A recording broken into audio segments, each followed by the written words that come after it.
What's going on, you guys? So, Paradox released another dev diary for Hearts Iron 4 Man the Guns, and this one's about exiled governments. So, let's just jump right into it. Welcome to another dev diary for Man the Guns. The expansion has two main themes, naval and democracies, and so far we have dev diaries for USA and UK. And today it's time to continue the second theme by talking about how you can host governments in exile and turn them against their conquerors. We'll also be doing some follow up on UK with imperial conferences. All right, harboring governments in exile. I'm assuming that's probably not going to do well with enemies, with people that are not cool with that. Many nations overrun by the Axis would field at least a few small units of exile forces, such as, but not limited to, the French, Greeks, Norwegians, Dutch, and even Czechs. These served not only in the army, but also in the Air Force and the Navy. The most well-known, however, are probably the Polish. At their height, they numbered almost 250,000 men. Wow, that's a lot of troops in exile, and served with distinction in France, Norway, North Africa, Normandy, and Northern Europe, with Polish pilots proved their mettle in the Battle of Britain, among others. I did not know they were involved in the Battle of Britain. The main focus of this feature is to give extra power to democracies in that nations who are conquered by, say, Germany will be able to function from a host nation and lend their strength to them. Each government in exile has a certain amount of legitimacy, essentially how acknowledged they are by governments in the world as a legitimate government. The higher the legitimacy, the more advantage you will get from a government in exile. Okay, so here you got governments in exile, Poland, and you got Switzerland and Netherlands. Okay, and then you have a command here under, it says reinstate, and you have a couple of, you got like a meter width from like a basic soldier helmet to aircraft, and so on and so on. All right.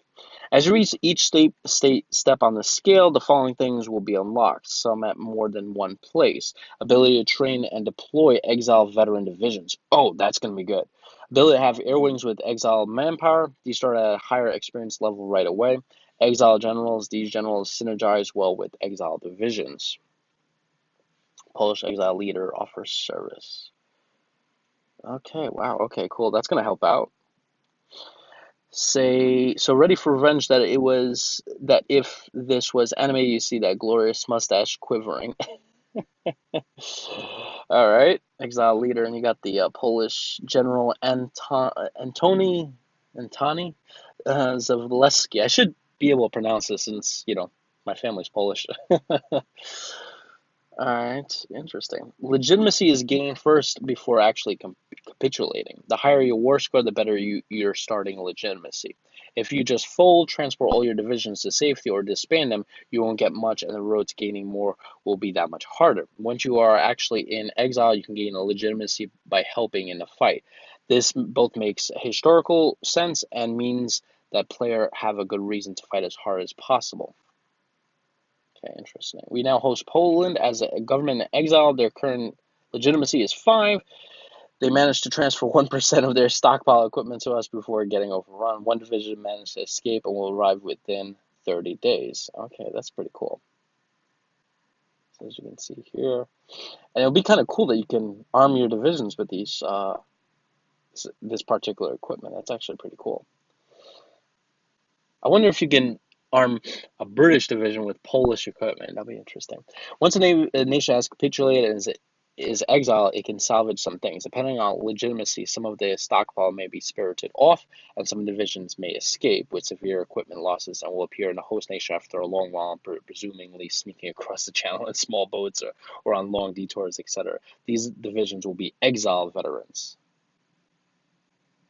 Okay, so you got like a French division here under the command of a British officer fighting exile division veterans combat bonuses against one enemy divisions. That's cool. All right. An exile veteran division generally has a better experience level and will get both a combat bonus when fighting the occupiers of its nation as well as an extra bonus when on its old core territory. So these divisions are quite precious and potent.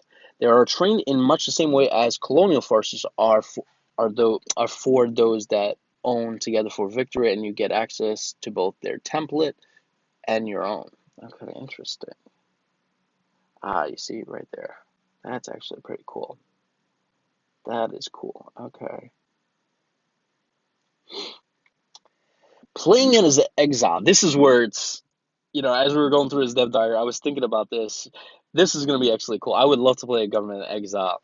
Playing in exile is something I think will be more popular in multiplayer than single player because you are limiting yourself quite a bit. But for those who like a challenge, we want to make sure it was possible, and give you some of these advantages as well.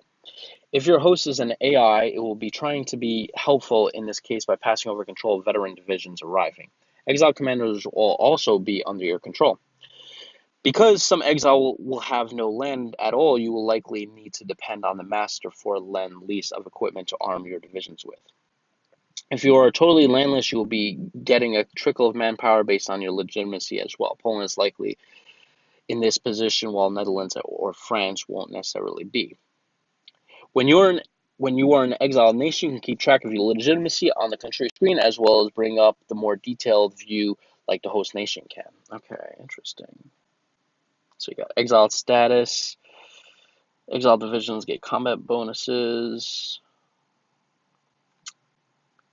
All right, cool. Governments in exile.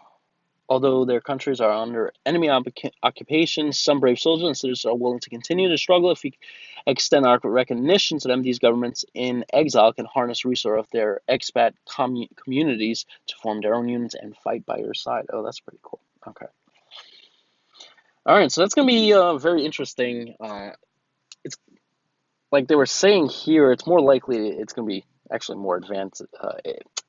It's going to be actually better to actually fight as a exiled nation in multiplayer rather than single player, because especially the AI is going to be not as flexible as a player that you're working with. If like your buddy's playing UK and you're playing, Poland in exile, you can like, hey, send me some equipment.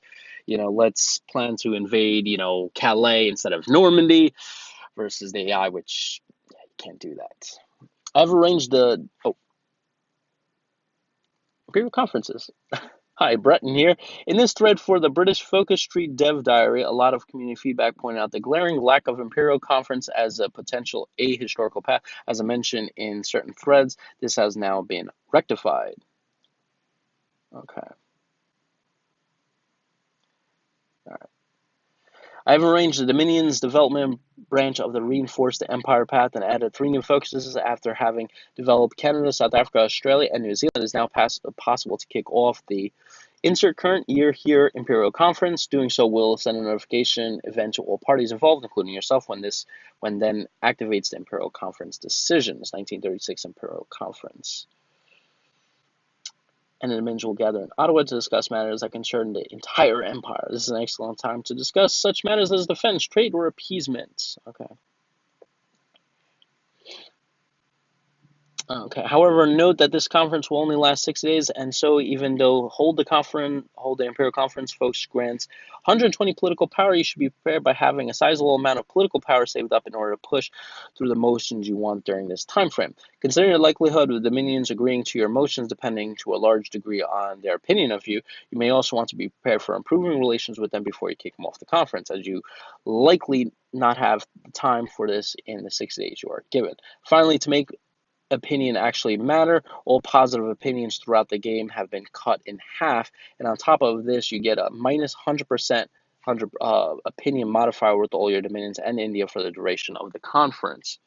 This allows us to use 0 to 100 range of opinion to calculate AI likelihood of accepting your proposals. The possible motions to make are the following. Imperial Defense, each dominion that accepts gains a 10% production bonus for factories and dockyards for 365 days. Accepting costs them 25 political power. For each dominion that accepts, the UK gets 3% production bonus for factories and dockyards for a grand total of 15% bonus max if all 5 accept for 365 days.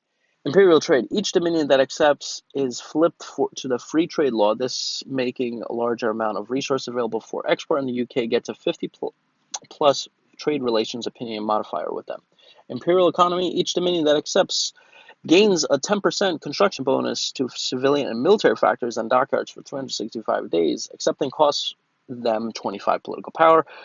For each Dominion that accepts, the UK gets 3% construction speed bonus to civilian and military factories and dockyards for a grand total of 15% bonus max if all 5 accept for 365 days. That'll come in handy for a war. Appeasement. Only available if the UK is not at war. Each Dominion that accepts gains 10% war support. Accepting costs them 25 political power. For each Dominion that accepts, the UK gets 3% war support. In addition, Dominion that accept the previous 4 motions will get 10 opinion with their UK promotion. They accept. This gives you a way to improve opinion other than simply improving relations. Emotions cost 50 political power to start. Of course, note that all values are subject to change based on testing. Send diplomatic effort to persuade the Dominions to agree. Okay, spend a tremendous diplomatic effort to persuade the Dominions to agree. Each motion kicks off with a starting event for the UK, whether the player can choose whether to roll the dice solely based on the Dominion's opinion or to invest various degrees of political power, currently 25 and 50, to influence the outcome. Influence them will double and triple, respectively, the chance of them saying yes. The only thing that will absolutely guarantee it is they have 100 opinion with you. Oh, interesting. Okay. Wow, this is going to be a long one. Wow. A little bit of a long one.